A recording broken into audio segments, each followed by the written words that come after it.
Newly stocked on the shelves is box number 512 with your hosts Aeon and the Lioness, Black, trans women, women, and excellent. and defying all life expectations. The show begins Now.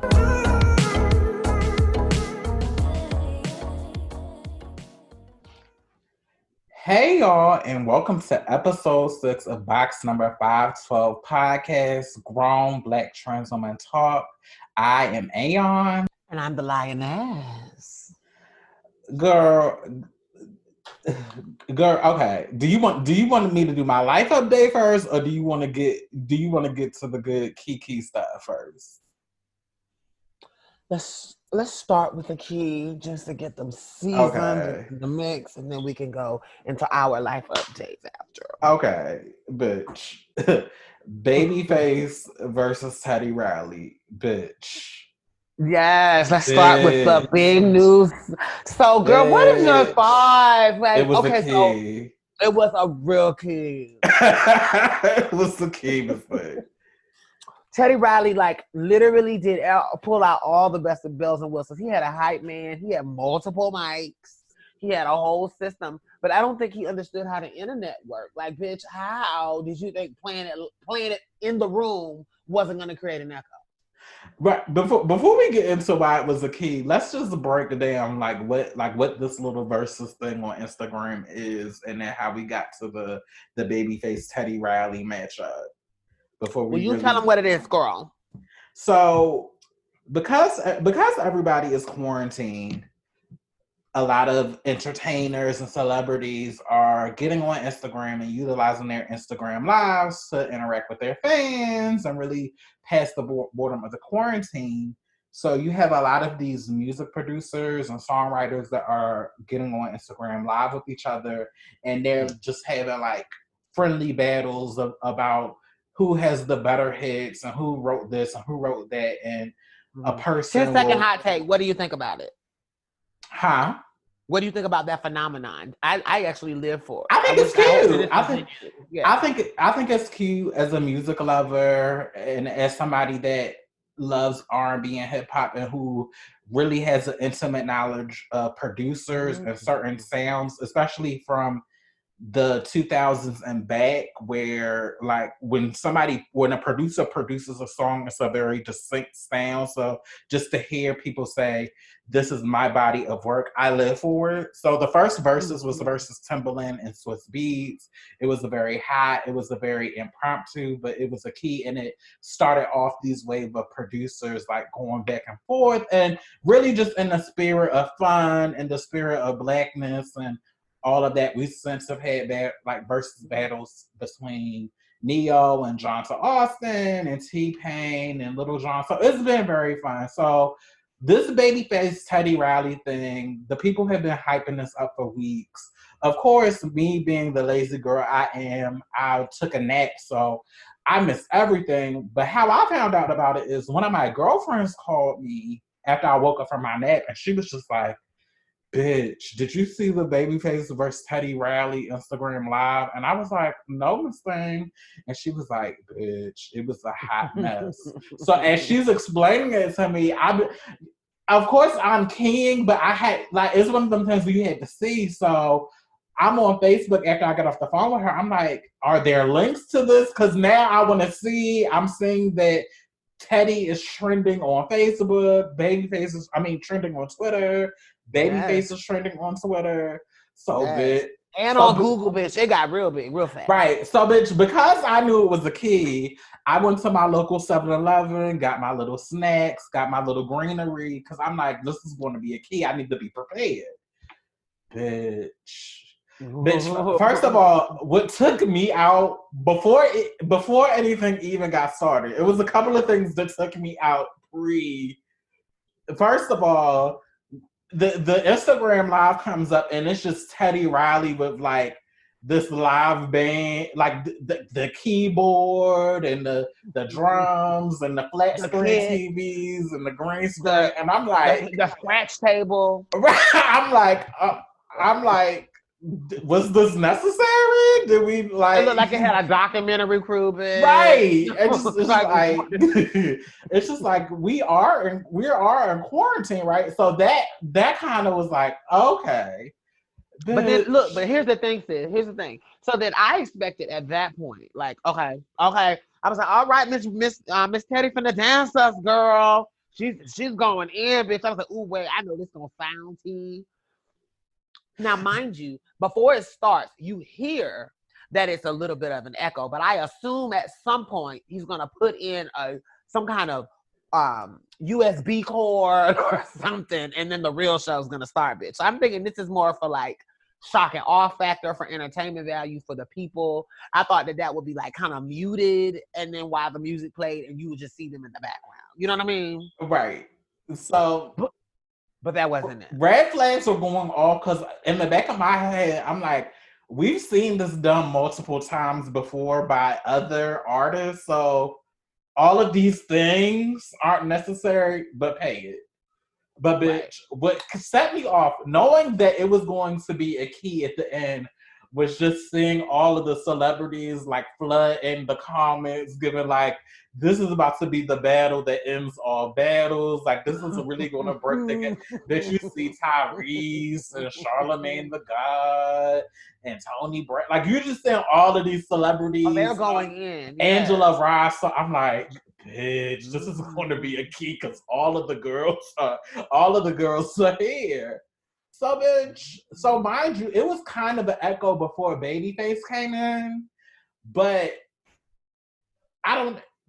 the echo was still going on, and then Babyface came in, and then, bitch, that's when shit just really went left. And the thing that was wearing me out was Teddy had like about 3,000 people in the background assisting him, but like nobody had a phone to like read the comments to him to let him know that it's like we couldn't project the Instagram stream to the big plasma TV in the background, or the background, the little hype man background dancer couldn't have been of assistance and read like, at what point were we going to read the comments? But it was, so then that was the gag of it, right? Like the fact that he had so many people and so many people felt so bad. Right. And then the memes, girl, oh my God. There was like, they had a picture and they were calling, there was the one where they were calling him a Gordon Guttrell. There was another one where they were shown, because they showed Babyface all composed and him all like extra turned bitch and crazy. And then they had another one where it was like, I thought it was really funny. It showed like these elderly black men, like sitting at like old. Oh, I saw that one, bitch. And it was like, this is his team trying to figure out the technical difficulties. And they were clearly on like the old gateway computers with the dial-up. Right. It was so funny. So apparently the tea with his sound was, not only was he live on Instagram, but he was also streaming it on his like pay website. Like, and I'm thinking like, who the hell would pay to go onto Teddy Riley's website? I didn't even know he had a website. This is the sick part. Who's paying to go to a paid website when I can see it on Instagram for free? Like, hello? Like, clearly nobody thought this through. Like, it's just like Teddy. Like, but what really got me was the way it went. Like, so Teddy's on this one side of the camera and he's like, "Can you hear me? Can you hear me? Can you hear me? And it's like, no, bitch, we can't hear you." Like, and then what was amazing too was how composed Babyface was at just in the video. Like, he was making him look so extra. Right. And I think Babyface walked off like, bitch, I gotta go to bed. Right. It's like, girl, his energy, he's already corona positive, girl, so his energy is at a daily cap, honey. That probably took him over the limit. Like, girl. It's just like, you know. He did seroconvert to corona positive, bitch. Right. So, bitch, yes, I'm clearly actually, this talking is wearing me out. Like, all of this, I was told I was pushing a button and looking cute. Like, you want me to do a lot of back and forth. Right. And then you get mad and try to blame it on Babyface, like something, like, No, sir. You are the only one echoing. Babyface is pressing the button and the music sounds clear as a bell, honey. No, that's He's not probably him. Babyface very much gave like he plugged his cell phone up to you. Like Babyface was not bothered. He went like I feel like Babyface did his playlist on Spotify. Right. Like he just had them queued up on Spotify and was like, all right, so we're gonna play this one. Right. It's not like when in a situation where everybody was playing their music from a studio or from a car, music like this is just a lesson that sometimes, just sing the song straight or just do the assignment. And sometimes Don't give me more than what I asked for. Just give me what sometimes when you get out there and you do too much, that's how you end up embarrassing yourself. Like now, did you watch the rematch? No, girl. I didn't even bother because you only get one time to waste my time, girl. I wasn't impressed. Completely violate my time. Yeah. Right. That's so no. funny. May God bless them in their rematch, but I was not there. I don't want to see. I saw what I needed to see. I saw what I needed to see. But that was a key. I was literally laughing all night from the memes. And it's just like, at what point did we not think to just like put a CD in the boombox and just keep it? Like, we didn't need the keyboard and the voice. Like, at no point did this require you to actually perform the song, sis. Like, we didn't. But that's when somebody hasn't been asked to do nothing. It was like, oh, bitch, I have a booking. No, you don't have a booking. No, you have a slight little carry on the internet. Like, had he played it cool, right? People would have been able to debate. You would have got everything you wanted and needed. That's all you. Because you have no shade. He has the hits to do it, right? So it was really kind of like, oh, really? No. But it was a lot of people saying that Babyface and Teddy should not have been matched up, and I get it because Babyface does have like a broader. Like, as far as his production credits and his resume, it is broader because he's definitely done stuff outside of R&B. But I think it's fair only because they came out around the same time, or they're contemporaries. Even though Teddy is more R&B, hip hop exclusively, don't get it twisted. Teddy still had his reign, and he was still the one. And for him, and I think, go ahead. I'm sorry. No. I was gonna say, and I think the reason why people were like, I want you to finish your thought first because I have a different take on it. No, and I was saying for him, if you really look at Teddy's career, for him to go from group to group to group and to have success, and like, no shade, Teddy produced on a Michael Jackson album. Mm-hmm. Like, nobody will ever be able to take that away from him. So I did see a lot of girls saying Jimmy Jam and Terry Lewis should have been and which I get, because Jimmy Jam and Babyface, they're those type of the producers where they just have hits that just span everything. Like, and their hits hit up against each other a lot. Right. So I get it, but I'm sorry, what were you saying? No, so I get it, but like, I even through all of the comicals and the keys, I still respect Teddy and his contributions to music and to Black culture. So this will never take that away, but this was just a key. Agreed. And I think my thought with Teddy and Babyface, just my addendum to that was, I also believe that the reason why people were so aghast about it was because, like, I think because it hit them in that same like pivotal point in their childhood or in their young adulthood, and like it just you remember like the hits that they had and the places that both of their hits took you. So I feel like that's what people were going on when they were like, oh, this is gonna be the most epic ever. I feel like the only reason why people began to question it was after Teddy flopped so badly, and it was like, okay, girl, well, he wasn't properly matched. It's like, no, he was. Right. Because no shade, he could have been able to really dance Babyface. Right. Like, he really, no shade, he had the hits to really go hard, and he didn't. So it was just like, and part of it too is not that you have the hits, it's how you perform, it's how you do it, and the order you do your playlist, and what song. Like, if they play a song, you have the capacity to be able to play anything against that song. So it's also about what you choose. And for the life of me, I don't even know why he didn't play "Remember the Time" in the beginning, girl, because that's like Listen, that is like you could have shut it down. right. And then we would have been like, "Ooh, nope, that still don't beat Remember the Time. That still don't beat Remember the Remember Time." the Time, No Diggity, Rump Shit. Like those are his key magnum that still slapped to this day. No shade. And I think it was a few missed opportunities, and we don't know what he did in the rematch. So, girl, he may have done all of that. So we'll.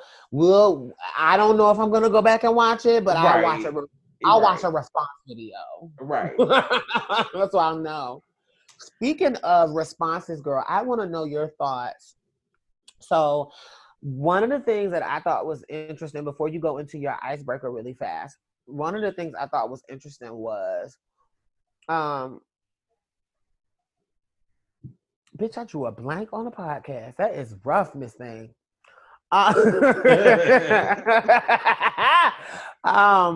Yeah, let's just go into icebreaker roll to come back.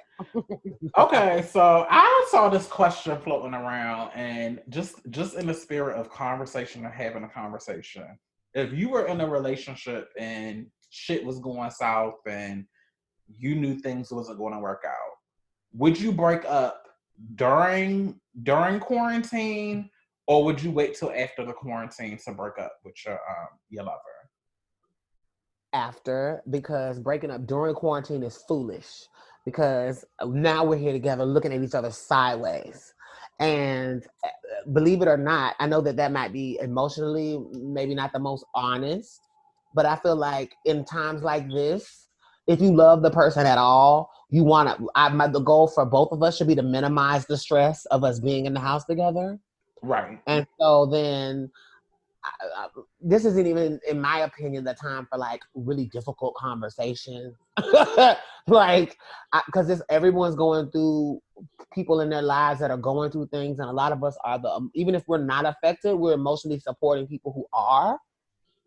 And so even if we don't have people that are sick, we do have family members that are in the medical field, and we're worried about those folks. Right. So I feel like this is not the time to be snatching the rug from under people. This is not the time to like have those, because no shade. There's a reason why domestic violence is rising. There's a reason why people are going through things at home, because to be real, most people aren't even this much together as it is. And if you already, if you're not even with that person this often, and you already feel like you don't want to be with them no more, and they already get on your nerves to the point where you want this to be over, and they're contemplating doing it when you can't leave them, bitch.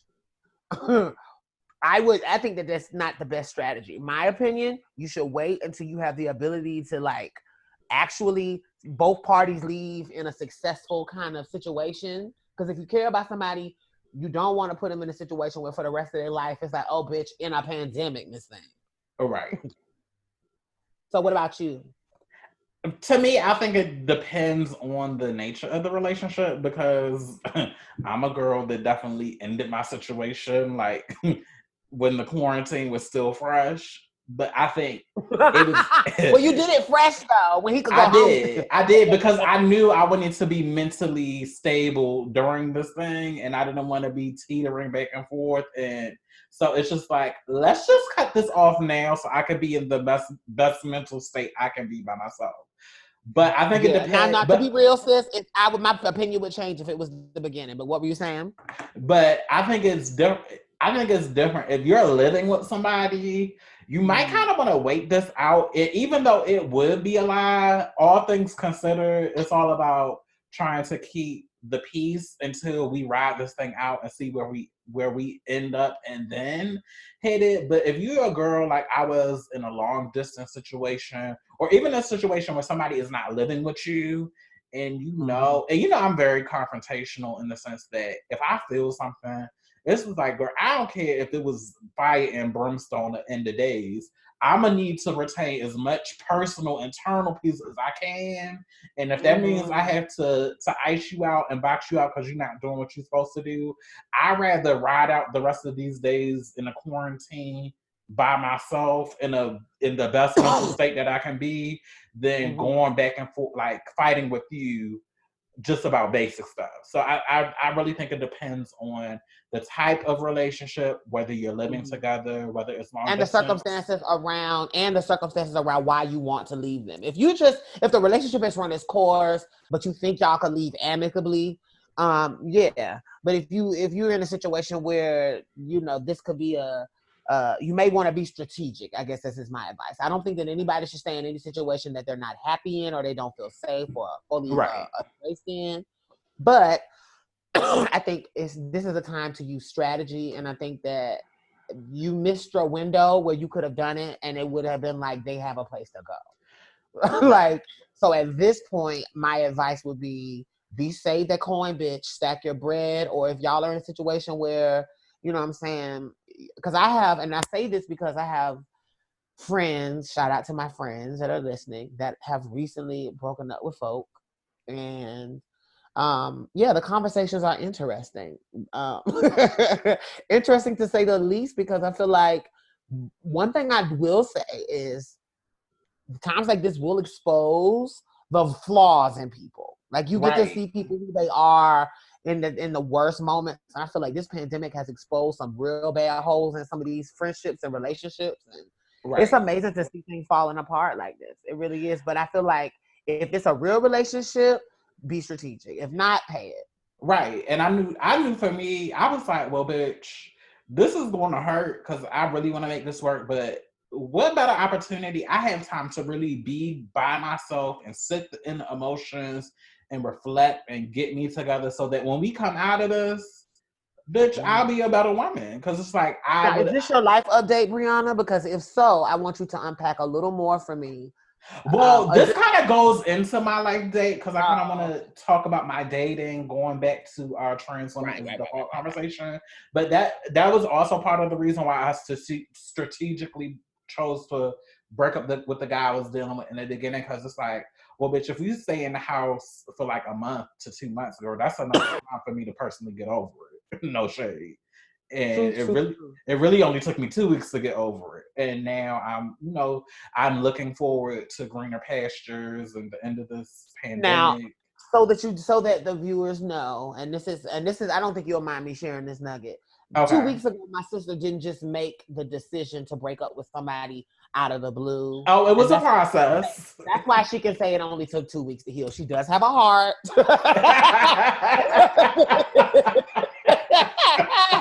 My sister had been unpacking this situation for a while, and I broke up with this nigga like 3 times, girl. So it took some time to get away. So this was the final okay, bye. Right. Because she was giving him a real shot. So I want y'all to know my sister. I wanted to be with his ass. I wanted him to be my husband. I wanted him to be the one. So I was willing to work with him and, allow my heart to expand and, but sometimes you just have to accept when a man doesn't see that in you, or he's just not willing to be vulnerable with himself, and it's okay. It's all right. But it took me. Because I am the type of girl, or I have been in the past, where I can end stuff prematurely and not really work on stuff. So I've really, within the past couple of years, I've really been trying to work on that. So that's why I did give him the 3 chances to get his shit together. But bitch, after that 3rd chance, I was like, you know what? This is not. I am not home for you. And I need you to go find where your home is, because I want my man to feel like he's at home with me. And you're not feeling that. So I gotta. So can I be Barbara Walters for just one moment? Right. Okay, I want to ask you a question. So in unpacking this narrative, I think, one thing that you're confronting already is the myth that as a Black trans woman, that somehow we are needy, and that, any old man will do, and that maybe even sometimes the idea that you should be grateful for what you have. I think in making that statement, I'm making that because I wanted to ask you, share for the viewers, what were some of the things, because I feel like you bringing him up and giving us the update. And we're probably going to talk about this a bit more in a second, but can you please unpack what, because we talked about how like it took a few times of you forgiving him. Sometimes it's not always a violent thing, an overt act of violence or an overt thing that somebody does to you. So what did he do that made you feel like now was the time? Well, let me start by saying this. Anything can be a deal breaker when you're dating somebody. So it doesn't have to be this horrible, like he dogged me out and he tried me. Sometimes it can just be little stuff that you're seeing a pattern of, and it's like, you know what? I accept you for who you are, but this is not going to work for me. And for him, it was a combination of a communication thing with him and his attachment style, going into attachment theory. And he was the type of a person that when we would get real intimate, and not intimate talking sex, but intimate talking about our connection and us, seeing eye to eye, he would open up and it would be really good and really nice. And then in a flip second, he would just pull away. And no shade, that is very triggering for me. And I'm the type of person that I will explain, like, please don't do that because I don't like that, because it triggers up my abandonment issues. So I try to, like, don't do that, or why are you doing that? And every time I would try to like get closer, it's kind of like the episode from Insecure that just passed this Sunday, where when clearly you're feeling me, I'm feeling you, you're trans attracted, and this is more than just a physical thing. Like, we're in tune with each other spiritually, our lives kind of align together, and I know you're wanting more from me, and I'm verbally saying that I want more from you, but every time I get close to you, you pull away, you ghost, but then you'll pop up like a couple of days or a week or two later, and then act like I'm not supposed to feel some type of way about it, like I'm not a human. Right. So now, getting in there, that's a great point. So now, you said two things were the reasons. You said it was communication, and you also said it was his attachment style. So going back to the first one, communication, what do you think that was rooted in? You just mentioned that he would kind of be very intimate and apologetic and like concerned, and y'all would connect, and then he would ghost you. What do you think that was about? What do you think that communication breakdown was about? To be honest, sis, I don't know. Like, I don't want to say it was.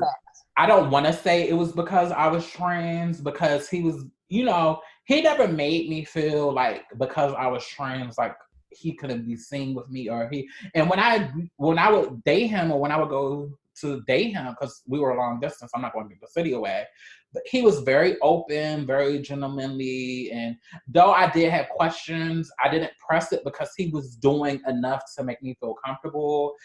And talking to him and talking and like learning about his mom and his dad and his family background, I really think I don't know for sure, but I think how he was raised played a part into that. But also, I really think he hasn't had like a real adult relationship or like a woman in his life to really challenge him, because he was older than me. But the way he interacted with me, a lot of times I felt like I wasn't interacting with a grown man. I felt like I was interacting with a teenage boy that couldn't express themselves and be emotions. And one of the reasons that I didn't want to take it any further and I wanted to cut things off, because I'm like, if this is a problem now, whether I move to the same city as you to be with you or not, this is going to continue to be an issue. So, and communication is a big part of any relationship. So, and it just can't be me trying to make it work. And also the long distance thing, I felt like pre-quarantine and all of that, I feel like if you know you're going to be in a long distance situation, I feel like it has to be effort on both parties to make a concerted effort to see each other. And to be honest, I felt like he only wanted to see me when I went to DC, but because it was convenient for him. But he was never making the effort to come to, like, he would come up with all these excuses why he couldn't come to Chicago. Mind you, he has a job that where he has to travel across the country, or so it's not like he doesn't have the means to travel, or like traveling is foreign to him, or he's, so it was just like, okay, this is somebody that's not willing to put in the work to like choose me and to be with me. He's only being with me out of convenience. So and so like that's an interesting thing. Like so sometimes what we don't talk about is like that one, I have two things I want to say. One, long distance relationships are a skill set. And I don't think that they are analogous necessarily one-to-one for a regular relationship. So if you're not, like, for example, I am extremely verbal. And I also am a really, really good verbal communicator, in the sense that I think I have a natural ability to facilitate conversation and find people's interest. And I'm naturally kind of nurturing. So I'm gonna check in and whatever. It's particularly with men. It's escalated because if I'm interested in you, if you're a partner. So then I think you, and this is just from, full disclosure, guys, I know the whole story. This is my bitch in real life. So if I seem like I'm leading, it's not that I'm leading her to something that I know for a fact is not truth, because she and I have unpacked this to the detail. Right. But I was going to say, I think also what we don't talk about is the need for the men that date in general, men in general. I feel like as a society, we don't expect our men to be emotionally intelligent. Like, we put upon them, and the reason why I say that is because in this situation, Brianna, now this is for the ladies out there that sometimes have the stereotype that it's only a certain type of dude that'll be into us. This man had a job. This man was college educated. This man had his own business. Dated her openly. It wasn't a concern if they went places or anything like that. And so for a lot of men, particularly men that date us, I got a job, I got a car, I got a place, and I date you openly. They think that they are the ticket. Mm-hmm. Like, they have just set the bar. Like, bitch, I know you don't have no nigga that just works and lives. Right. Like, I'm impressive. You should be proud of me. And it's like, yes. It wasn't enough, though, for me. And that's it, girl. Because I'm excited that you are everything that a man should be on paper. But in person, I expect a level of emotional intelligence. And that requires vulnerability. And it also requires that you see me as an equal, which means your life, I'm worthy to be in all parts of it. And I'm worthy to understand you beyond the surface. And I feel like a lot of guys, because they encounter our community in a kind of a transactional way, right? And maybe it was something that they had to compartmentalize, not necessarily in a bad way, but because we live in a society where there's all kind of societal stigmas and judgments and systems of oppression, you deal with guys sometimes that are worrying about their masculinity being challenged because of what they like, so they compartmentalize their relationships with Black trans women. And the problem with that is then you have these individuals that have gotten comfortable and familiar. And then even when they were coming up in their awareness, like every man was, yes, they dated women, but they may have even, and like other men, if they like trans women, they date often and openly. Problem with that, though, is that a lot of these men get to an older age and have yet to truly settle down, because when they were younger, they were a little more concerned about what other people thought. And now that they're in their like 30s, going into 40s, going into 50s, once they get older, sometimes these men have a confidence that they didn't have when they were younger. But they don't have the emotional intelligence because they haven't really committed to a trans woman. They haven't really navigated it. And they don't really see us in the way that they would see a NATO woman as a wife, as a potential wife. Does that make sense? Right. So then they'll acknowledge, oh, I'm trans attractive.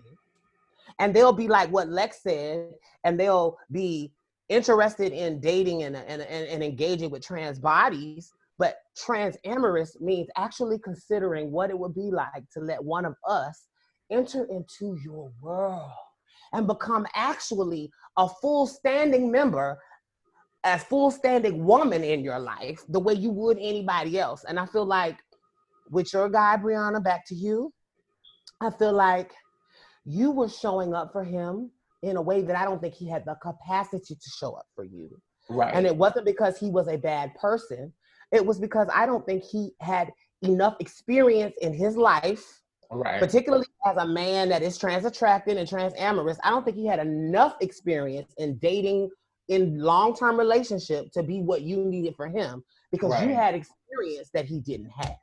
Right. And I feel like I wanted to take the time to really break that paradigm down, because so often as trans women, we blame ourselves or we'll judge another girl for letting a good man go and not realize, bitch, he wasn't great. And he may be great for you, but when I caught him, he wasn't at the emotional place in his life where he had the experience to get on this ride. He should have been on the kiddie pool, and I'm an advanced ride. You get what I'm saying? Right. Yeah, and with the final breakup, I really have been working through trying not to take it personal and trying not to blame myself about it, even though that's easy to do, just because of the negative self-talk. But looking back, I'm proud of how I handled the situation, because every time it felt uncomfortable for me to bring something up, or I would address something knowing that it was the possibility that, he would leave or he would leave me alone. I've really done the work on myself to know that if a guy leaves me, like, even though I'm alone, because I used to have a fear of being alone, and then I went through this phase of, well, I'm gonna just do the hookup thing because nobody's ever gonna love me and I'm not worthy and all of that. And I'm happy to say that I've evolved out of that. And also, I'm happy to say that even though I might be alone romantically, I'm not alone, because I have so many different forms of love in my life that I'm thankful for, and that I can get intimacy in other ways. But I'm just proud of myself for each time that I ended stuff. It was just a learning tool for me, just standing up for myself and just demanding what I wanted. And looking back, I just wanted the basics. I just wanted him to act like he gave a damn about me. I wanted him to act like I was on his team, or he was purposely choosing me to be on his team. And a lot of times I was just left out there. And then when he would decide to pop up, I was just supposed to not have any emotions and just accept him back with open arms with no attitude. But no, I'm human. I have emotions, and I need a man that can acknowledge how he makes me feel, when he makes me feel good and when he makes me feel bad, and just be accountable. And the one thing I asked for from him when we ended stuff, which I've never asked for in any other situation where I've left the guy that I was talking to, is do not contact me after this. Don't call. Let me move on with my life and find somebody that's going to love me the way that I need to be loved. That's all I ask. Let me, because a lot of times breaking up, you need that separation. Yeah. Or a lot of times guys like that, they don't want to let you move on. They'll pop up, and that was his thing. I wouldn't block him all the way, so he would find a way to just pop up. It was under the guise of, oh, I miss you, or I care about you. But no, you just wanted to see if you still had access to me. But now the door is like, love me and be accountable, be man enough to let me move on with my life, especially when you don't mean me no good.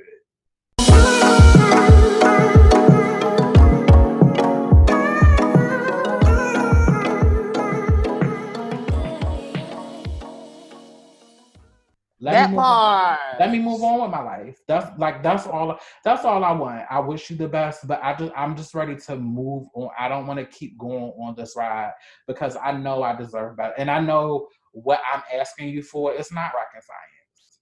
Mm-hmm. So now this is the last question on this topic I have for you, because a lot of times we will say, and you've talked a lot about what you want, and that's powerful. I think we need to stand in that space a lot more often, of not just talking about what we need in life, but actually affirming the things that we want to see manifest. Right. I feel like that's an important part of visioning your future. So I think that's great. But what I want to talk about is I want you to use hindsight, and I want you to use your powers of reflection.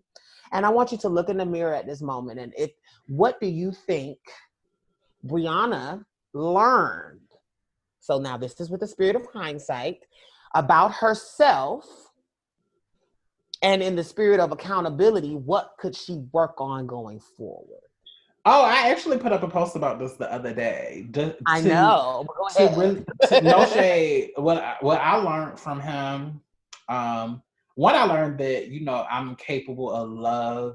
You know, ever since my cancer experience, I never thought I would be in a romantic situation again. And, you know, each time somebody comes into my life, it just lets me know that my heart is not hardened. It's not like, I am capable of love. I am capable of allowing people in. But what I've learned the most from this particular dude is that I need to work on not entertaining like the mights or the maybes or the potentials. Mm-hmm. Like, yes, girl, speak that thing, because now my sister is really being real for y'all. She's actually peeling the Band-Aid, bitch. It's something like, I don't ever come up here to act like I have all. Like, I'm still learning, I'm still evolving. I still have to apply these things that I talk about, but it's really tempting to entertain. Like, when you, like, for me, I know I want to be in a relationship, so a lot of times I get into the situation where I come across these fine ass men, just fine. And then when I ask them, like, so what are you? If y'all haven't seen my sister in person, she tells no lies. This bitch is beautiful. So yes, yeah. But I come across fine ass men, and that's my weakness. But they'll come in, and I believe people tell you who they are when you first meet them. It's just, are you listening? And I'll tell them, hey, I'm looking to go to the path of being in a relationship and being partnered. And then you'll meet a lot of guys that'll be like, well, I'm just looking for friends and I might want that, or maybe I'm looking at. And for me, or for anybody, because they might not say it in a mean way, you have this idea, oh, I can change him, or I can da da da. But I've lived enough to know that if some, like, a might is not a hard yes. So if I know I want to be in a relationship, I need to be entertaining and giving time to people that are also looking for what I'm looking for. Because every time I've entertained a might or maybe, I get my feelings hurt or I get my face cracked because we're not on the same page and we're not looking for the same thing. And it's okay. And it's okay to walk away from people, even though it's hard, because some of them do be fine. But if you know that you're looking for something serious and the other person is not, why waste your time? So I'm just learning how. Now, don't get it twisted. I will have my fun. I'll have my fun. No one said right. Let's not play, bitch. Right. Yeah. I'll have my fun, but I'm not going in trying to turn a maybe into a hell yes. Like, that should, like, I'm trying to, you know, use my lawyer logic in my personal life, and just like, logically, if he's telling me this and I'm looking for that, maybe this is not a good match. And that's okay. And it's okay to walk away from people, even though it's tempting. But like, it really saves you heartbreak and pain in the long run. It really does.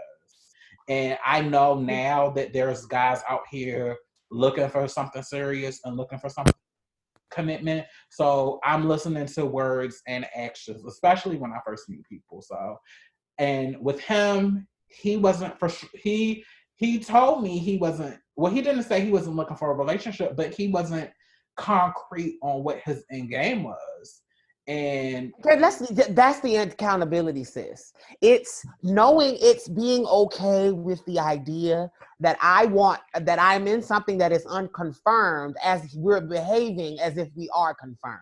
Right. Like the amount of emotional investment, you allowing this person to like actually seduce you to the idea that they could be someone. And a lot of times, and I'm not saying that this young man is, because we know that there's other situations there, but a lot of men, and this is just from in general, a lot of men are, that's like what we in the media now we call the fuck boy. But there are a lot of men that will play on the ambiguity of not having a label to really run a game. Because then Because they'll do when they want you for what they want you for. It's, hey, baby, boo, boo, this, that, and the third. And I'm going to give you the royal wife treatment because I want something from you. It may be physical, it may be emotional, whatever. But on the flip side of that, bitch, it's a con because I never promised you anything in return. Right. And I give you no titles. And I told you in advance I wasn't sure so that when you go to confront me, I can go, well, why you tripping? Because I didn't think it was that serious. And it's like, no, it is that serious because you play with my time, you play with my emotions, you play with my spirit. We've had sex, so we've created soul ties. Right. So I think the accountability there, and what I love that you just said, is the accountability in, as a woman, understanding that there's a lot that I agreed to without having a written contract. It was very illusory, honey. Yes, that's the word, illusory. Yeah, but you live and you learn. Like I said, I wish him the best. Don't ever contact me again. I meant what I said, and I hope I hope you treat the next one better than you did me. But a bitch has had enough. So I guess going on to the next topic, I just want to give like a little quick life update. So even though it's quarantine season, your girl is still dating. Your girl is still getting out here, trying to make connections and talk to people. I may be bruised, but I am not broken. So going kind of circling back to the conversation that we had about trans women as default and dating men who see trans women as potential partners in romantic relationships. I kind of had this realization, like, how can I expect a trans-amorous man to see trans women as default if I, in turn, am not seeing trans-amorous men as my own default? And that kind of factors into where... and it kind of factors into where I'm putting my energy and my time into finding these men. So recently I've kind of been pulling back from like the cis het center apps, like the Plenty of Fishes and Tenders, because I had to take a step back and realize that majority of those men who are on there, whether they're looking for a hookup or they're looking for a serious relationship, their default is a cis woman, and that's just the fact. So why am I wasting my time trying to sell myself on these sites and put myself in these environments when I should be taking the effort to put myself in environments like trans or queer center apps where men that are on here, even if it's just sexual, they have at least come to the conclusion that trans women are their default. So they're putting themselves out. They're putting themselves in a space where it's more likely that they'll find a trans woman.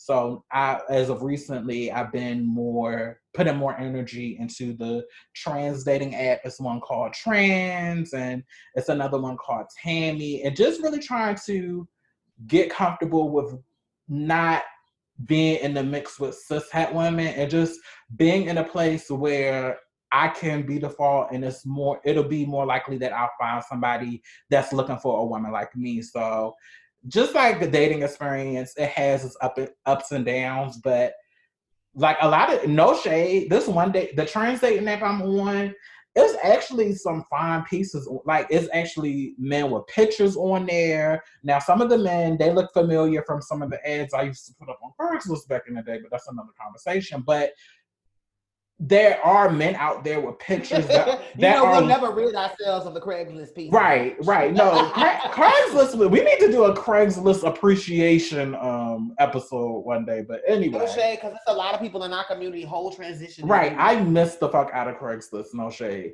But it's been refreshing to see that there's apps for trans people, and it's regular men on there with pics. Now it's some, it's some undesirables on every site, but for the most part, it's a lot of attractive men.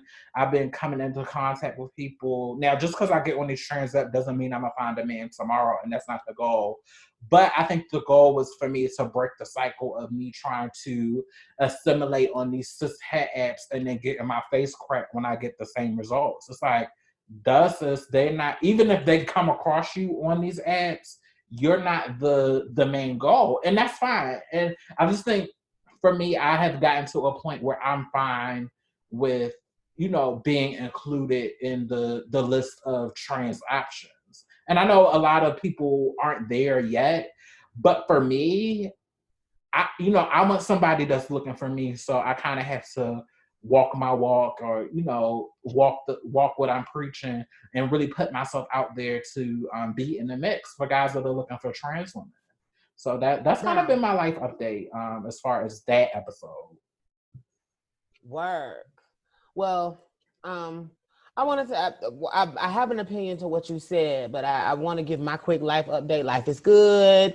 I'm feeling great. You know, I'm doing the best I can with my asthma this time of year. And shout out to my brother. He was in a car accident, but God is good. He's okay. So I love you, Marcus, and I hope you get well and feel better. But yeah, so shout out to my family and all that. But back to what you were saying, Bree. I just want to get that out there. But back to what you were saying, Bree. You said something that I thought was interesting about you deciding for trans-amorous men to be your default, and you talked about taking the drastic step, because a lot of girls, what you just said was very drastic. Like, right. I am not gonna go where the majority of men are to look for the minority of men that want me. But I think it's very intentional in that politically you're at this place now where you've aligned yourself with your fullness as a Black queer trans woman. Mm-hmm. And I think that political statement, it would almost be hypocritical for you to then be trying to fit your queerness into a heteronormative box, if that makes sense. Right. And I feel like that's where we go wrong a lot of times, and we wonder why we keep having the same results. And it's just for me, it's just like, sis, you need to go. It's all about finding your audience and finding your market. And no shade, a lot of them acts, even if we do slip up and find somebody, that's not our market. No shade. Now let me ask you, what do you think? Because you mentioned, and I'm sorry guys, it's my asthma if you hear me coughing and kind of sneezing, my allergies are acting up. But if Brianna, if you could give me your idea, your thoughts on Facebook or an Instagram, or because I mean we talk about the dating apps, and yeah, that definitely communicates intent per se. But have you been finding any success, or what is your dating life like on social media? Has that been a help or a hurt? Well, I typically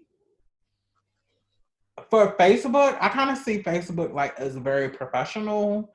So if somebody like tried to get at me on Facebook, I just don't.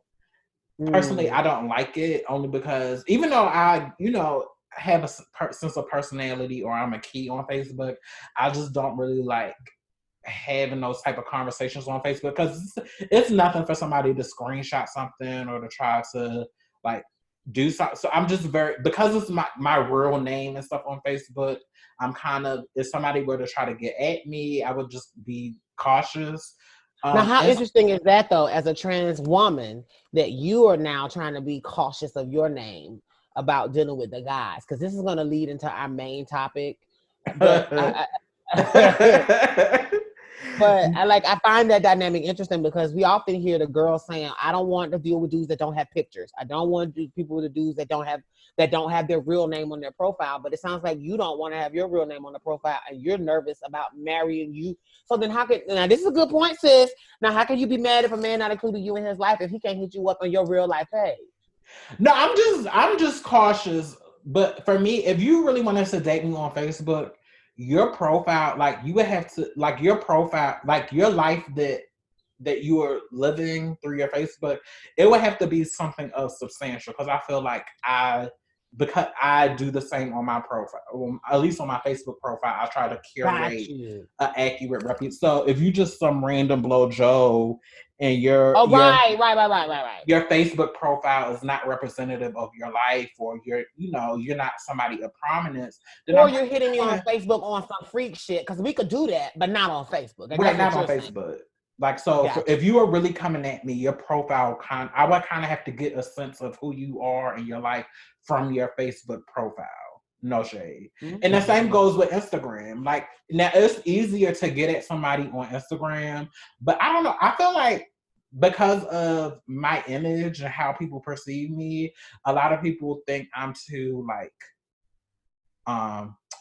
unapproachable or too like professional or too like I get the feeling that a lot of men are intimidated by me, but I'm very approachable if you come at me in the correct way.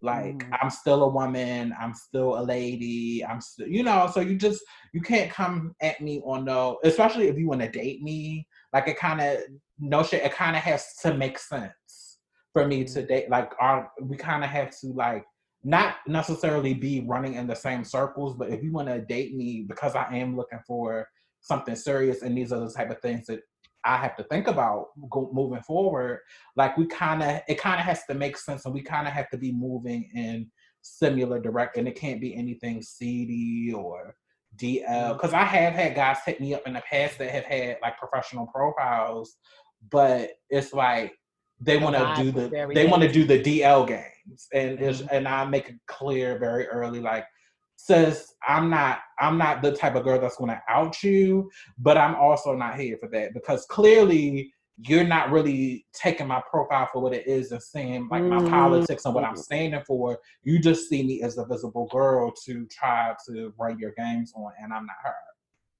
Now let's talk about outing. Oh. Oh. So let's talk about it. So Brianna brought to the table this conversation, and we were initially going to have a different conversation. And at the last minute, we thought that the conversation we were going to have was worthy of a different build out. So we were like, well, how are we going to switch it up?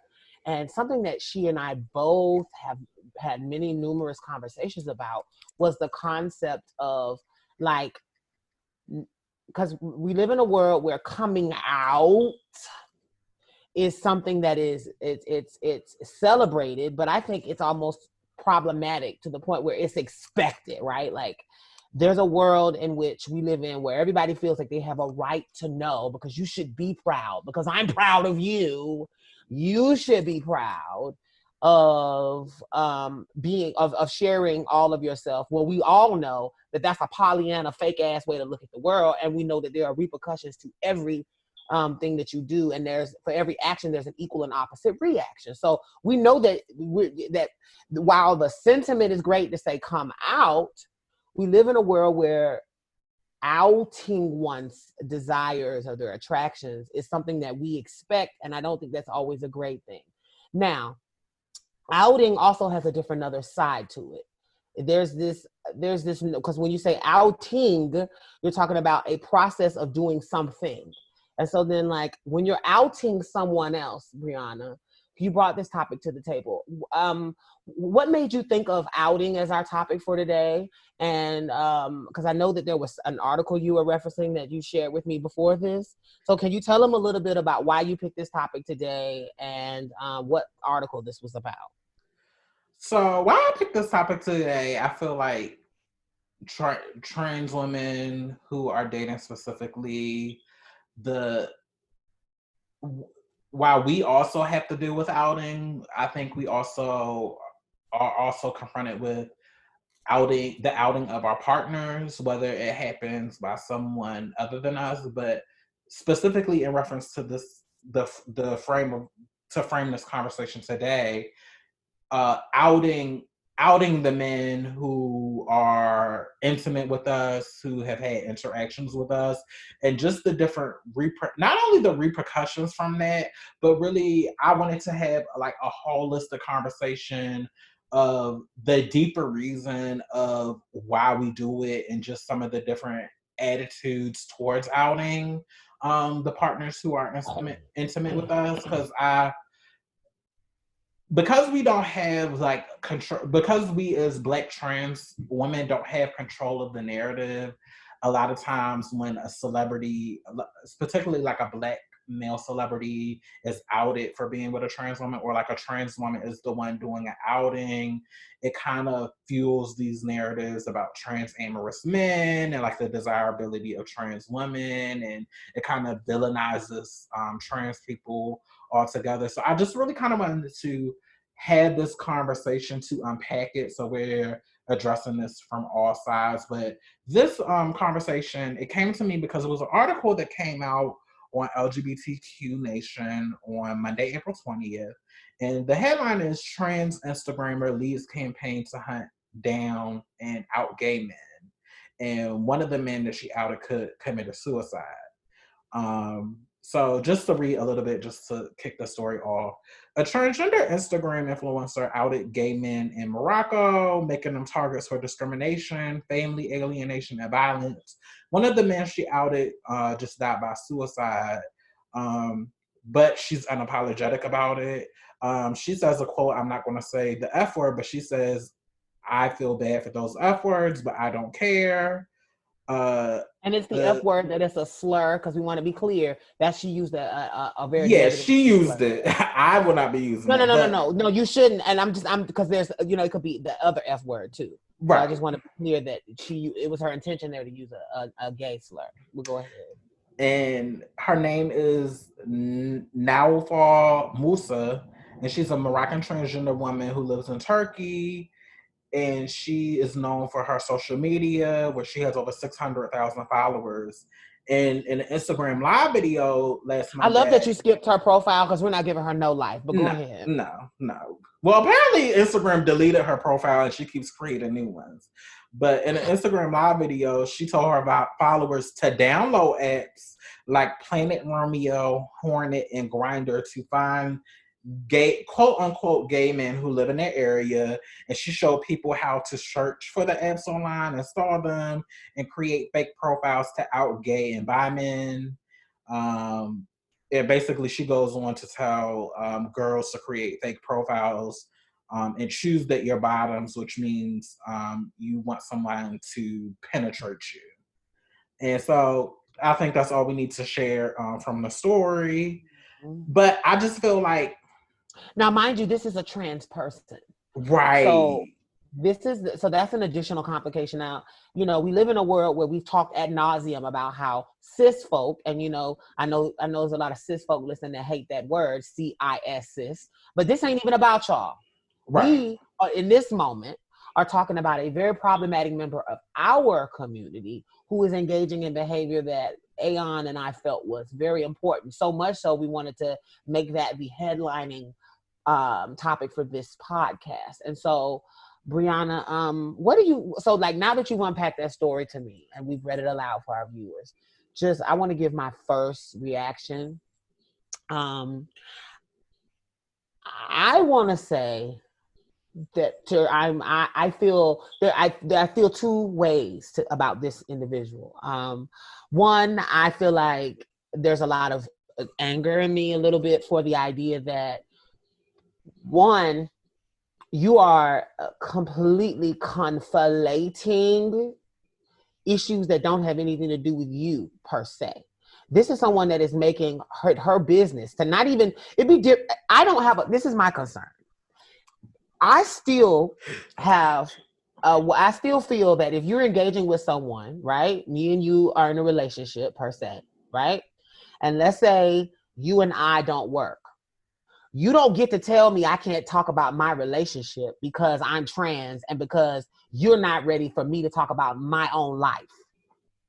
I don't think that that's necessarily problematic. I know some people will consider that outing, but I feel like if I'm just talking about, if I'm not necessarily talking about what we did together or trying to be messy, you can talk, like, for example, if you were to, not that you did the right thing in protecting him because you care about him and you don't want to give him life. But if you chose to mention somebody that you dated and use their name, I don't think, like any other woman, I don't think that that's a bad thing. Does that make sense? Mm-hmm.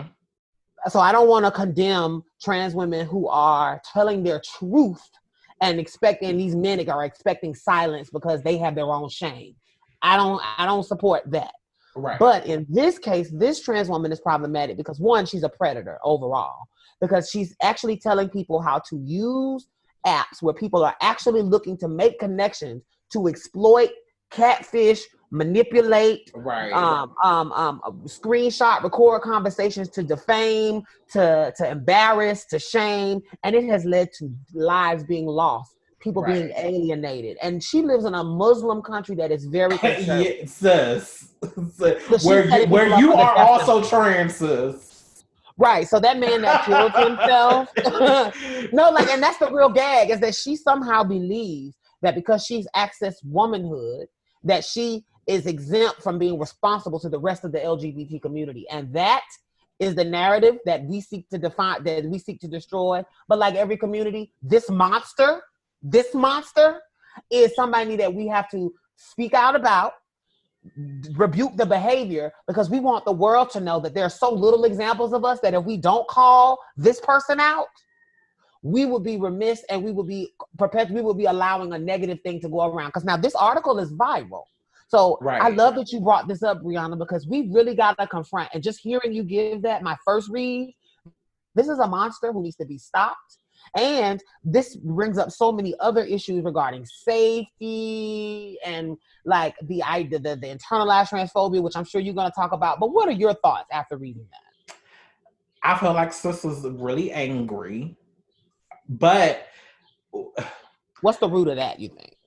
Me putting on my lawyer hat, my okay. What is the motive behind this? Right. I don't feel like sis is trying to target gay men.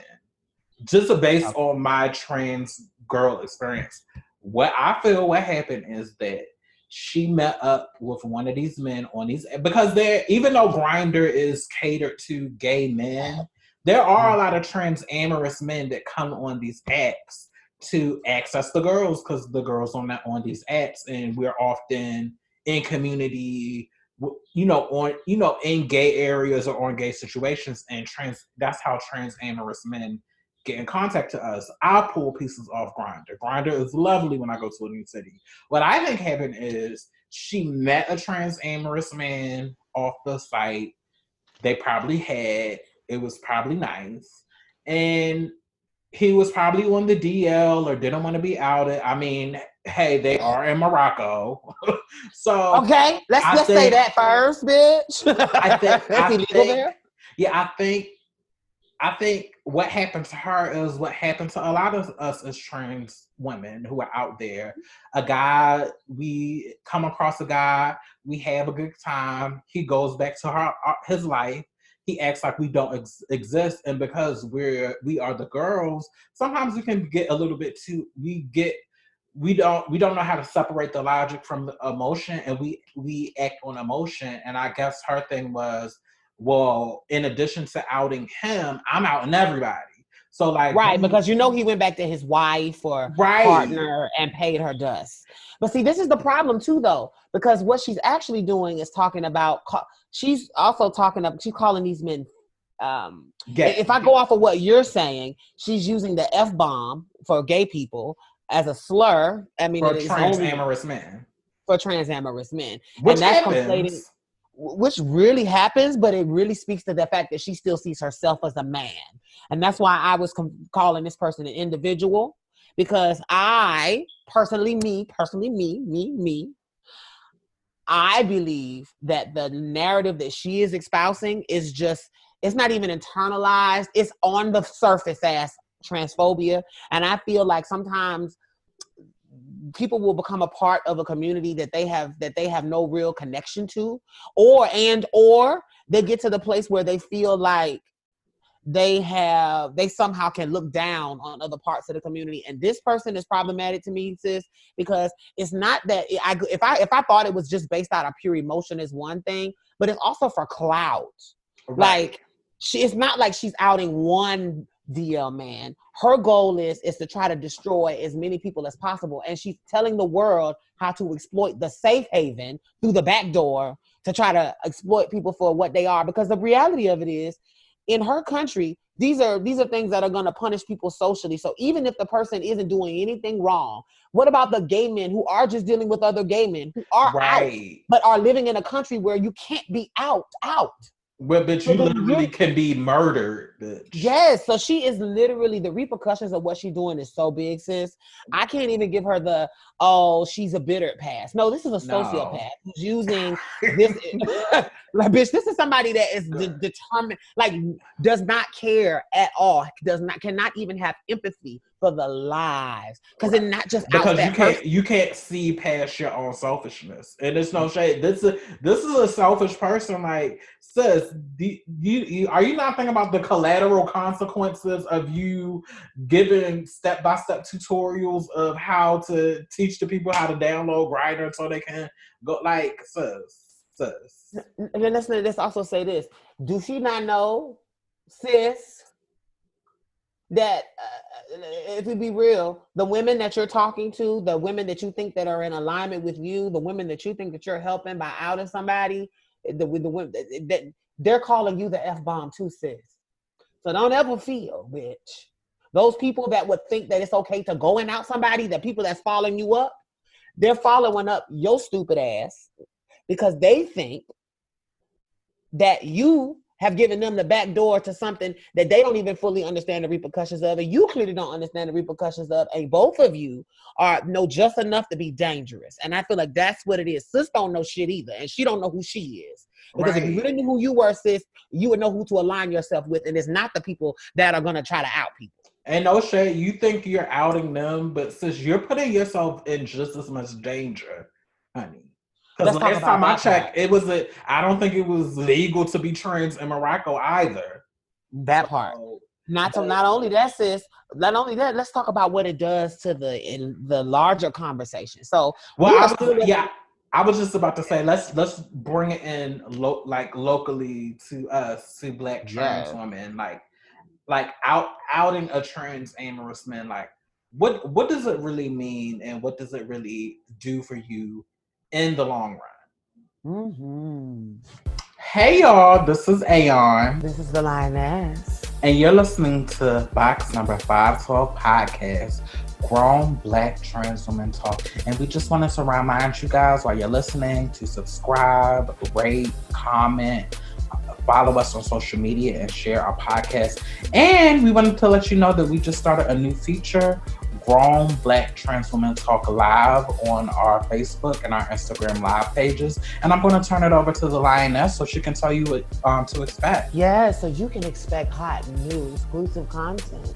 You can expect us having conversations about living, loving, laughing in the pursuit of all of our successes. You'll be hearing us have enlightening conversations with other people. It's our way of connecting with you, our listener. We want to make it a multimedia experience. And so please follow us on Facebook Live and our Instagram Live for more exclusive content. And now, back to box number 512 podcast, Grown Black Trans Women Talk. Mm-hmm. What is in all my years of being a trans woman, and I've been in the game over 10 years now, and I've had many experiences with men, and I've had many men like piss me off or get me hot, but I have never been in a situation where I outed somebody or I wanted to out somebody. And I don't know. I think it has to do with a lot of the trans women that I came up with, and just I believe I'm somebody and I'm going somewhere in life. I don't know. I was always taught that girls that kiss and tell never get kissed again. One, that that was always my motto. But I also want to say, I think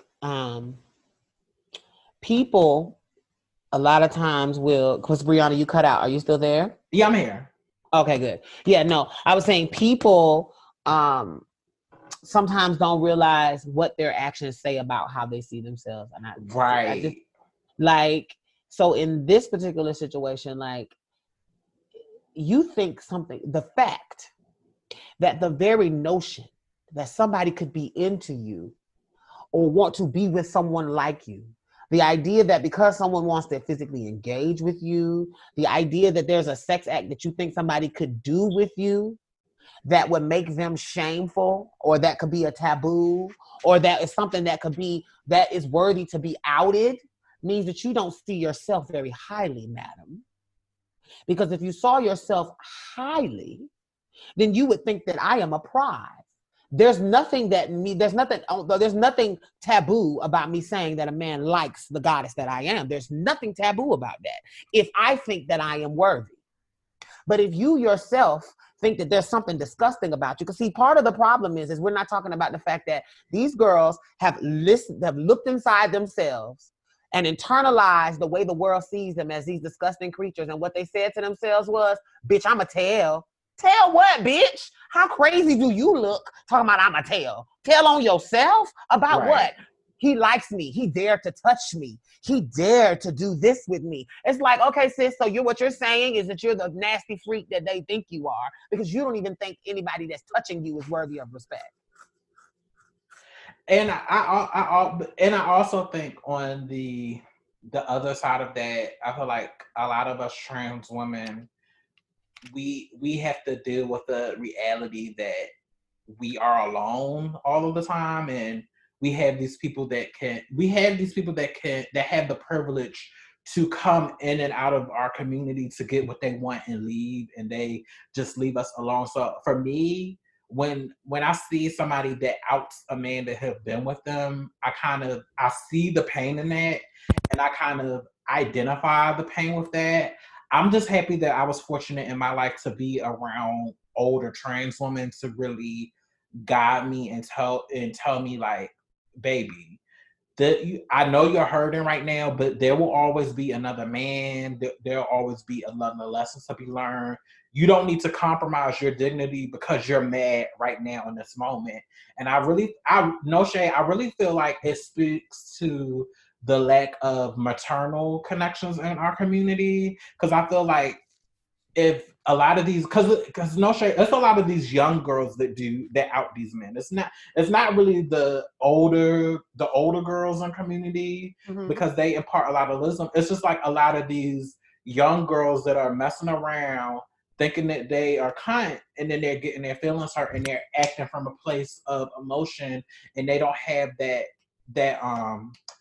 reflex to really stop and think about the long-term impact of what they're doing, to like look past that momentary feeling of hurt, to really appreciate the risk, the risk of what outing somebody could do, not only to them, because no shade, like, fuck the men. What is this going to do to you? What is this going to do for you as far as your safety, as far as your reputation, as far as your self-actualization of yourself? What is outing somebody, telling the whole world that this person decided to have an intimate experience with you? Like, what is that really going to do? Is it really worth the risk? And no shade, with this platform, with these conversations, I really, even though this is a show geared towards older or grown trans women, I really want to impart to the younger trans girls that outing these men in the long run, it's not worth it. It's not worth it, because you're young. On you. Yeah. You're young. It's no shade. You're going to have these experiences where these pieces play on your time. You just need to take the licks and just learn from it and keep it moving. But you're not outing somebody or threatening to, like, no shade. These men out here are willing to kill us over their reputation. Showing it over and over again. Yes. Right. I think back to the story from 2015 of Ty Underwood, of she was murdered by her boyfriend, who was like a college athlete. And it's the show on TV One that did like a profile on her murder. And the whole reason this piece murdered her, because they were like in a sexual relationship, and the boy was coming to her house where she lived with other trans women. So her sisters knew that she was messing with the boy, but for him it was sex. And when he got tired of her, he ghosted her. So in response to him ghosting her, she threatened to tell like his coach and his football team about their relationship. And in response, he killed her, because he didn't want the word to get out that he was going to sleep with a trans woman. So with the whole outing conversation, to me, it's just like sometimes you just have to pick your battles. You have to pick your battles, and in the long run, is it really worth your life? Like that little 5 seconds of gratification of you being the tea spiller and having this tea on this piece. Is this slight gratification really worth your life, worth your reputation, worth putting you in a situation that could possibly be harmful for you? And really, is it worth you not valuing yourself to expose this intimate part of who you are having sex with? Like, damn, the nigga, does everybody need to know that you are intimate with this person? So, and I want to. This is a joking point too. Just something I thought was humorous that she did. Just back to the first story. I want to also be clear that when she put in there, I also think that part of her purpose too is to also play into the paradigm that there's a certain type of man that tops and a certain type of man that bottoms. And she's also playing into that hetero, because she said if you want to find a DL man, you need to look for the one, call yourself a bottom. And the chuckle of that is if she really knew what she was talking about, she would actually put in that she's the top. Right. I mean, to really get some tea, girl. A top ain't nothing. Because you really, no shade, sis, are limiting the fuck out of yourself. If you really were trying to catch the boys that like trans women, okay, you would be putting in something else, because a lot of times we have to, that's another conversation for another time. But I also think we need to also confront what it is to not be heteronormative and to be right. Okay. And to be okay with it. Like, part of it too is you are in these platforms and you know for a fact you're engaging with people that came to a gay safe space to engage in non-heteronormative behavior. But in your quest to be accepted at large by a larger community, you're taking it upon yourself to take away the safe space that is created for people to express themselves. And you now are making it, you're allowing all these other people to do it. But you're doing it because deep down, and this is when we talk about that internalized, also that dysphoria. What you also see is someone that cannot see for themselves how they are not in any way connecting themselves to heteronormativity by explaining the gay safe space that they don't even need to know about. Right. Like, that no one sees her as more heterosexual. No one sees her as more womanly. No one sees her as more informed, or as, like, it's more of, thank you, bitch, so now I can exploit bitches like you.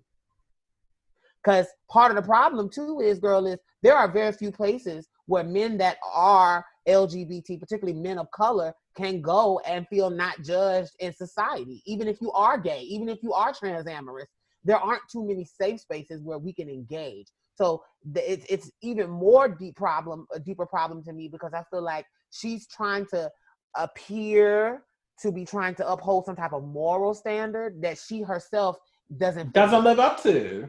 Yeah, girl, because if you were so above it, girl, you wouldn't even been on these apps in the first place. You wouldn't know shit about a grinder if you weren't above it. Right.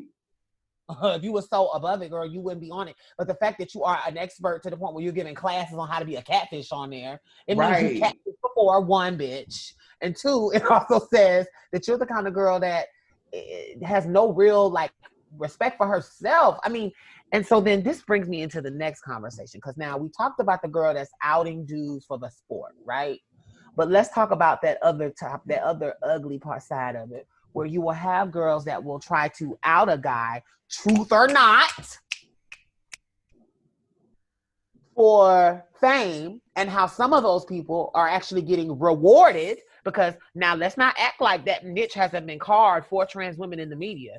They will hear you if you're willing to out somebody. You know, we've heard Chingy and Bobby V and all these other stories where girls will take their platform and abuse it by making it a sensationalized thing. I've even seen the videos where the girls will go, like, run up in a dude's job and talk on a deep voice and, like, try to really, like, gas him in front of people. And, like, and it's really interesting because But the shade is, are they really being rewarded? Because no shade, though they Well, might on get. the surface, though, for these young girls, for the ones that you were just talking to, girl, it does. It looks like they're being rewarded. It looks like and I'm gonna say her name because it's no shade. It's a public story, and it's not to. I don't think that we in everyone in this podcast want to take somebody down, but we do want to No. talk about examples that I think are relevant. And like Sydney Starr, this is Right. someone who got fame initially off of being the girl nobody could clock that would take a picture with a celebrity and it would be a gag. She got so much attention for that then I think, I don't know what the scenario was behind it. I honestly think in the Chingy situation, she definitely lied at some point. I don't know if she lied in the I think beginning. she lied, but the shade is Chingy's name did come up with another trans woman. This is what I'm saying. I think she was trying to give commonly known in the community information on her behalf. But the flip side of that is she lied on purpose, and I think for the attention. And as a result, sis, let's not act like that lady is not on TV. And let's not act like to this day, a part of her storyline is I'm the tranny and I got the dick and I'm a trick your motherfucking, like. But there's a part of it. I get that, and I wholeheartedly acknowledge that. But the shade is it's literally been over 10 years since that stunt was pulled, and even though she's on TV and she's doing all of these stuff, how has that lady or anybody that has done stuff like that and been on a public level, you don't get the same opportunity to evolve and expand. You will always be typecast at that girl. So it goes back to my point. And this is one of my mottos. You either gonna pay on the front end or you pay on the back end, but you're gonna pay. So the price for being that girl is that you never get to stay out of that lane. Like no matter what you do, you're always going to be in that lane. And no matter what you try to do or how hard you think you're elevated, this is not our world. This is not our game. So we have to be more strategic and not go off of the emotion of anger or go off the emotion of, oh bitch, this is going to make them know it. This is going to be like your game, because we because of who we are in this world. We have to be more strategic than that, especially if we want to diversify and we want to evolve and we want to go on to other things. Because yeah, she's on TV, but no shade, she's kind of still playing the same type character, and she hasn't done anything to break the mold where we won't know her for anything other than being that girl. Can I say this though? This is my pushback to that thought. Okay. So and of course, as women of a particular age, we were women before her, okay, or maybe even, well, I can say in my case, probably before, because I'm a little older than you, right? So maybe before her. So you watch this beautiful creature come into being. You watch her turn ballroom. You watch her become this social media icon. Because at one point she was very much in a lot of people's eyes, she was very much the second to Amaya in people's mind of the two trans women that they knew. Right. That were like the super passable that the guys all were fawning over. And both of those women are extremely beautiful. But here's the problem that I have with the idea that she can't redeem herself. And then this is, or not that she can't redeem herself, but that she's being, I don't think, this is the truth, I don't think these young girls care. I think we're looking at it from a kind of an ageist point of view, in the sense that like we're older than her. We're looking I don't think we're really that older than her. I think she got like a Hollywood age. But anyway, that's neither here nor there. I think when we talk about her as a person, we're talking about her from this understanding of what she did in the past. But like Chingy is not even relevant to these young kids anymore. Right. So if I'm now 18, 19, for a lot of these young girls that I'm dealing with, that I deal with in the group that I that I work at, like I run a group, and the girls that come, a lot of them will say, Sydney Starr is the reason why I'm trans. Sydney Starr is somebody that I look up to. Sydney Starr is over to me. Sydney Starr is somebody that I want to look like. Even you will even have, and this is sad, but you'll even have girls like, my goal is to look like her and be like her. And so then, because a lot of these girls have, you know, they may not, like you say, have good parent figures, or they may not necessarily have examples that are modeled for them like us. Mm-hmm. For the girls that are in small towns that don't really see a lot of diversity in our representation, she's all that they see. And Right. a lot of these girls are patterning and making choices based on what they see. So my question to you is, what do you say to this young girl that can't see Sydney Star with the ability to unpack the way that they're maybe even exploiting her, the way that some of her personality is character, the way she's edited? Like, what do you tell these girls without all of that context that idolize this woman? What do you say to them? What I have to say, what I have to say in this in reference, and this is not, because I don't know if they're idolizing her because of the Chingy thing or idolizing her because she's on TV. Because They're idolizing her success, but they right. see her strategy and they're trying to emulate that. That's what I'm saying. The girls. Yeah, I think it's I just think it's fab that she's on TV. I think it's fab that people look up to her as a role model because she is a pretty girl. She is a gorgeous girl. But I just think you have to know that everything comes at a cost. That everything comes at a price, and it's always a T behind the T. Yeah, she's on this reality show, but it's not like she's like acting or they're really telling her story to humanize her. She's playing a part. She's playing a character. She's feeding up. And the shade is, I don't know Sydney Star, but just from her struggle and just from her evolution, I know she wants to do more than what they give her. Amen. I think she's more talented. Right. I know she wants to. So this is no way to shade. Like, I see it. I feel that she wants to do more than what she's being given. But I think for a lot of these young girls, like don't get it twisted. Samaya and myself, bitch, we were both young. We were both. We did it all. We've done it all.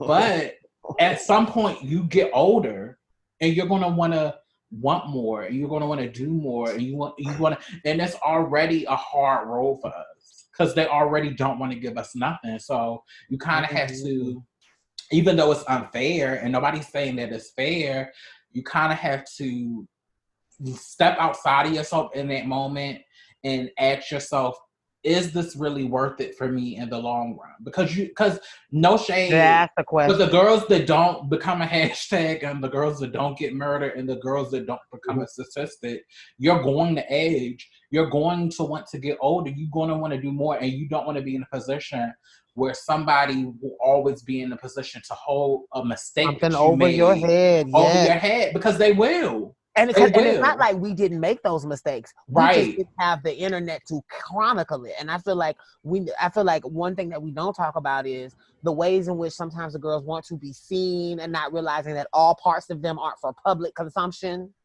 You should always keep a part of yourself for yourself. You should always, the core of who you are should not be so affected by how other people see you that you're willing to do anything for attention. Right. And on ... in this situation for the young girls, I want to say, eat the fruit and spit out the seeds. That's a saying that I like to say to my friends, and someone quoted it back to me once, and it's the truth.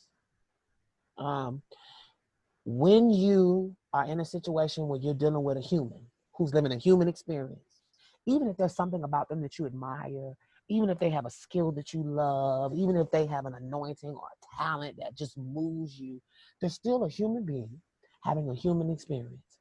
And every human being has their pluses and their strengths and their honorable places in their personality.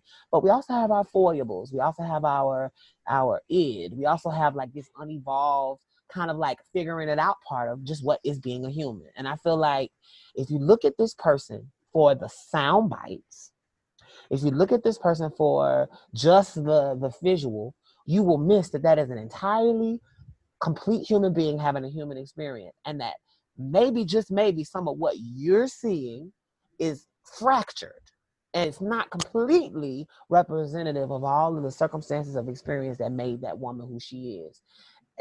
Because I'm going to be transparent, there's probably a lot And I know that there is, because there's something compelling about her that the world can't take their eyes off. And that's her anointing.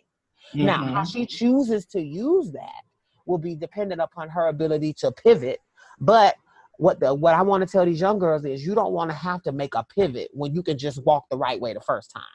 Right. You can see that the path that if you really want to be taken seriously as an artist, if you really want to be taken seriously as a talent, hell, if you want to be taken seriously as a woman in general, no matter how beautiful you are going to have to value yourself in a way and conduct yourself in a way that allows you to have the best chances for success. And if you don't do that, you will be in a situation where you might be typecast or labeled, or like Brianna said, you'll give people the ability to take something from your past, make an assessment, and judge you based on the person that they don't know today. If I can Google your name and I can find all of this other salacious content, it gives me permission to dismiss your human experience. So don't give people permission to dismiss your humanity when we already aren't even seen as human. So now no shade. Don't get it twisted. For Sydney to be on any of those shows, there was a decision making in the boardroom where they were saying, no, we don't want this girl because this, that, and the third. And it's also a testament to her skill set that she's able to turn a no into a yes that way. Right. Because no shade, and this has given her all her tens. Bitch, it's something about you. And nothing that me and Brianna say on this podcast is shade. We're more unpacking the systems around what we see as sisters is impacting your rise to success. And it might just be people can't let go of what you've done in the past. And I want to encourage young girls to use her as a case study on how to maneuver, because you can eat the fruit and get all the good out of Sydney and get all of the beautiful things out of her and get all of the talent and the ability to turn and get no into a yes, the ability to persevere through adversity, the ability to know that people are laughing at you and still carve out your own little niche and be seen and get your camera time. Bitch, I live. So this is not shade. Right. But when you eat that fruit, just like any fruit, you need to remember to spit out the seeds, because those are the things that may not be nourishing and could hurt you if you eat them, because those are the things in her personality that are just part of her growth. They're part of her life. They're part of the fruit that you're eating. So don't forget that everything about somebody doesn't mean you have to, because you idolize someone, doesn't mean you have to do everything that they do. And because we have intimate knowledge of the girls, particularly like the big girl, like everything is not always what it seems. And it's a lot of these girls on Instagram that have the look or have the thing, but you don't know what their real life is like, or you don't know, everybody puts the image out to you of what they see. But because, I'm in the legal profession and bitches have all types of legal problems, not just criminal, you don't know what somebody's walk is or what somebody's struggle is. So but again, that's something that comes with the beauty of aging and the beauty of context and just really being able to see the full picture and kind of lessening the reaction time from acting out of impulse or acting out of emotion, which a lot of times what happens with these outing situations. It's like you're not really taking the time to see the full picture, not only how this could impact you in the future, but also the world is not set up to protect us or to provide security for us in the event that this goes left. Just like sis in Morocco is exposing herself to danger, we're not any better off here in the United States, especially in states where the trans panic defense is still a thing, or just these systems of oppression or the police they're not here for us as trans folk. And even if we are in the right, even if we are in the wrong, there are systems in the place to make us wrong and to protect those people. So again, that comes with age and hindsight and context and really understanding that we are still on the beginning stages of creating foundation and creating security for us. So we should always be thinking with our safety and our well-being in mind. At all times, because no one else is. So I think we're going to end that topic here, and this will not be the last time we talk about this out in conversation. This is because not the next time, Brianna, real fast, I want you to unpack the not this one, but I think that's worthy of its own. Is the legal, and when we talk about the legal ramifications that affect us, the legal issues that affect trans people, I think when we have that conversation, and that's going to be led by our resident legal professional, I really want to unpack like what you said was important, like the fact that it's not just criminal things that we deal with. There's also a whole other side to you outing someone and what that could mean for you legally. Right. So I think, Brianna, next time we have that conversation, I would love for you to bring that up too.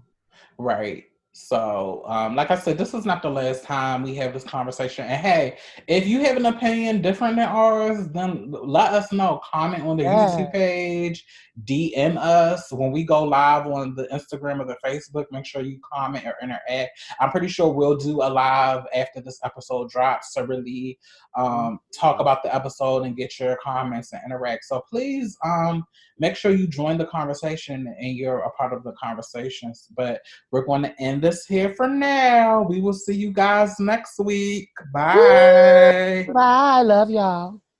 Thank you for listening to Box Number 512. And don't forget to subscribe and like all of our pages on social media. And don't forget to subscribe so you can see what we'll stock on the shelf next week. Bye.